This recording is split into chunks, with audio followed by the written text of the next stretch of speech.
Hello everyone, আসসালামু আলাইকুম। কেমন আছো তোমরা সবাই? প্রায় তো আমরা একটা রোজা করে ফেলছি। আরো ২য় নাম্বার রোজা কালকে রাখবো ইনশাআল্লাহ। যাই হোক আমরা কম বেশি সবাই রোজার বাজার করছি। এখানে প্রায় আমাদের ৩০,০০০ টাকার আরো বেশি অনেক টাকা চলে গিয়েছে। আমরা বুঝছি না। জিনিসের দাম এত দাম বাড়ছে কি আর বলবো?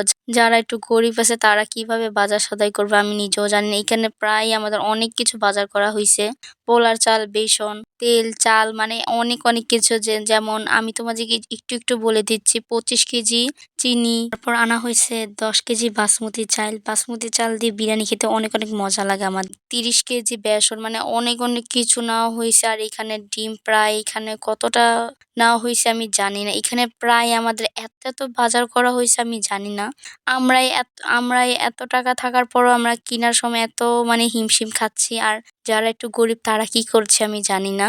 আর এইদিকে আমার আব্বু ফ্রিজ ভরে মানে তরকারি, সবজি মানে রেখে ফুল ফিল আপ করে ফেলছে ওইটাই দেখাচ্ছি তোমাদের। এখানে বাদাম, আতা ফল এইটা আমাদের গাছে মানে এর ভেতর কত জিনিস যে আমি মিস দিয়েছি আমি তোমাদের দেখাই নাই এখনো।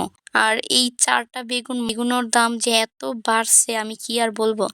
এই ৪ টা বেগুন মাত্র ৳১৪০ কেজি আনছে। এত প্রচুর পরিমাণে। আর এইখানে পেঁয়াজ মানে এত পেঁয়াজ আনা হইছে আর আমরা অলরেডি খেয়ে ফেলছি। আর প্রায় এখানে ৪০ কেজির উপরে পেঁয়াজ আনা হইছে, আলু ওইখানে দেখাচ্ছে মানে এমন কিছু আমাদের সবকিছুই ১০ কেজি, ২০ কেজি, ৩০ কেজি করে আনা হইছে। আর এইখানে তোমরা যত ডিব্বা দেখতেছো এইগুলো সব বেসন দিয়ে ভরা। কি আর বলবো? আমরা মানে কি বলবো আব্বু আনছে আর যারা একটু গরিব তারা কি করে আমি জানি না। এখানে প্রায় সবগুলা ডিব্বা একদম বেসন দিয়ে ভরা।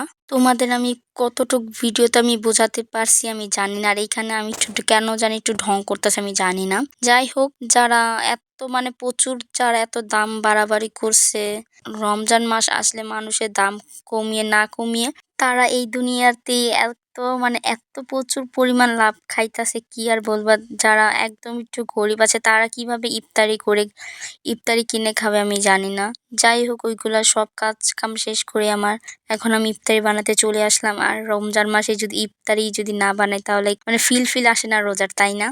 এখানে সবার প্রথমে দিয়ে দিয়েছি আর তারপর এখানে ডিম চপ নিতেছি। আমাদের বাঙালির কমন একটা আইটেম হলো আলুর চপ, বেগুনি এইগুলাই আমাদের আইটেম, তাই না? আর ওই দিনকা একদমই কারেন্ট ছিল না আর তার জন্য পেঁয়াজুটা বানাতে পারলাম না। আর এখানে আমি একদম স্মুথ করে ডিম চপগুলা ভেজে নিচ্ছি এক করে। আর সবগুলা এত সুন্দর হয়েছে, পারফেক্ট হয়েছে। আর সময়ের আগে সবকিছু শেষ করতে পারছি আলহামদুলিল্লাহ। আর কে রোজা রাখতে পারছো অবশ্যই আমাকে জানিয়ে যাবা। আর সবাই রোজা রাখার চেষ্টা করবা। আর যারা জানো না যে রোজা রেখে মিথ্যা কথা বললে যে রোজা হয় না, এটা কি তোমরা জানো?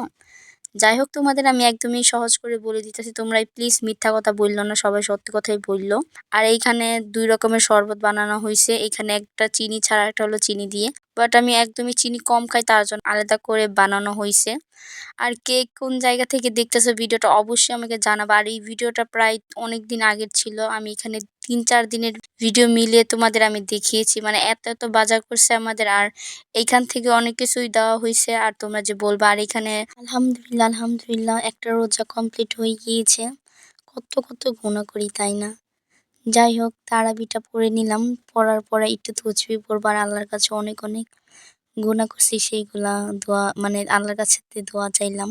যাই হোক তোমরা কে তারাবি পড়ছো আর কে তসবিহ পড়ছো? আমি আজকে অনেক তসবিহ পড়ছি, প্রায় ১১,০০০। আমি একা পড়িনি, সবাই মিলে পড়া হইছে।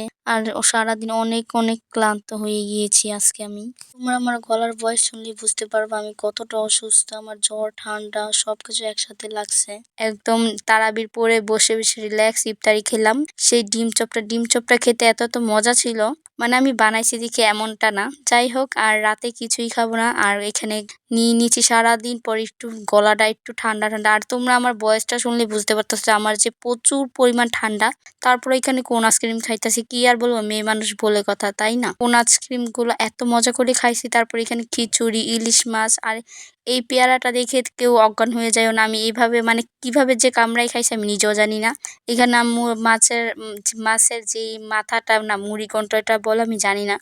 আমি অবশ্যই খাইনি। আমি রাতে আর কিছুই খাবো না। আমি খিচুড়িও খাইনি, কিচ্ছুই খাইনি। আর এইখানে ইলিশ মাছটা উপরে আমি একটু ইন্দুরের মতো খেয়েছিলাম, ওইটাই দেখাচ্ছি। আর এই একটা ট্যাঙ্ক মানে এত প্রচুর, কি যে আর বলবো, মানে সব জিনিসের দাম তোমাদের আমি কি আর বলবো। যারা গরিব তারা কি করে আমি জানি না, তাদের জন্য একটু অনেক কষ্ট লাগে। আমি এত বড় হতে চাই যেন আমি সবার কষ্টের ফল মানে হতে পারি। যাই হোক, সবাই দোয়া করবা। আর সারাদিন কাজ কাম শেষ করে এখন একটু রিল্যাক্স, একটু মোবাইল টিপবো, মোবাইল টিপার পরে শুয়ে থাকবো। যাই হোক, সবাইকে রামাদান মোবারক, সবাই ভালো থাকবা, সুস্থ থাকবা, সবাইকে আল্লাহ হাফিজ।